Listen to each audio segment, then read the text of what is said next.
Okay, so in this video, we're going to determine the equation of a parabola given a couple of characteristics. So the characteristics that are given are that my directrix is y equals 8/3 and that my vertex is 0, 0.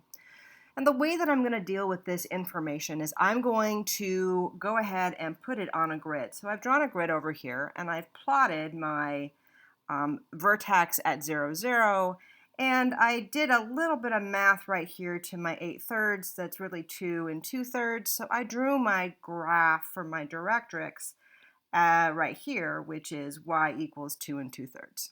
Okay, so drawing a picture of this makes it much easier to create this equation because I can start to see what it looks like and start determining the direction of the parabola. Since the directrix is here and the vertex is here, that means my focus is going to be down here somewhere. So that's the first thing I'm going to do. And I know that I have this distance right here, right? This distance here, we call that distance P. That distance between the vertex and the directrix is the same distance as it's going to be down here for my distance between my vertex here and the focus down here. So I'm going to draw on my focus. I'll make that guy purple. So I'm going to draw on my focus knowing that that distance is the same, and that distance is 2 2/3. So when I'm going this way down, it's going to be really at negative 2 2/3, right? That's where negative 2 2/3. So it's going to be down on the y-axis. So I'm going to label that point and say, well, this is really the point where x is 0 and my y is negative 2 2/3. Okay, so I know that. The other thing I know is that my focus is inside my curve of my parabola. So I'm going to write that down and say, I know that my focus is inside the curve of my parabola.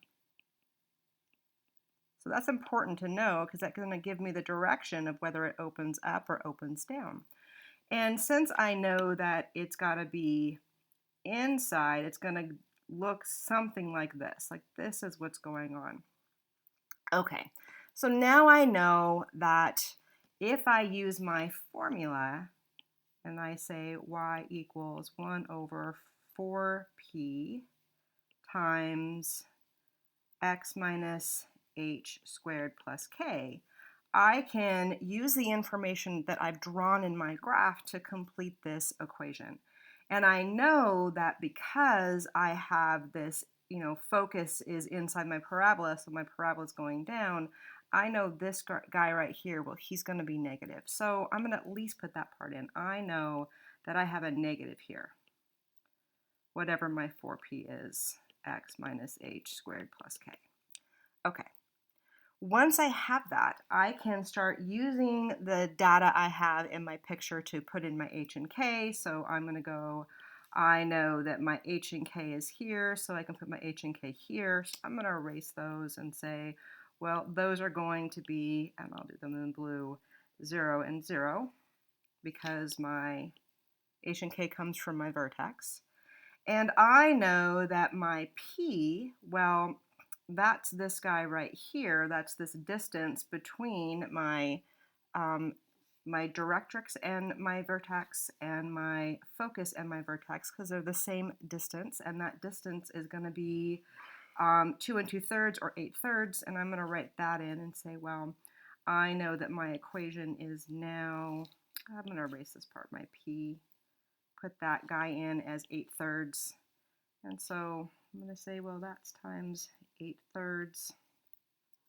And now I have enough information that I can complete my equation. So I just need to do a little bit of math on my denominator here and say that I have y equals negative 1 over 32 thirds. That's when I multiply these guys right here straight across. That 4 times 8 is 32 and 1 times 3 is 3. And that I have x minus 0, which is just x, and then plus 0, which I really don't need because, I'm just adding 0. And when I'm dividing by a fraction, I have to remember the rule that I'm going to do this on the side, that if I have negative 1 divided by 32 thirds, this is the same as multiplying by the reciprocal, so it's going to be 3 over 32. And that's going to give me negative 3 over 32, so this is really negative 3 over 32 and then x squared. And that's my answer.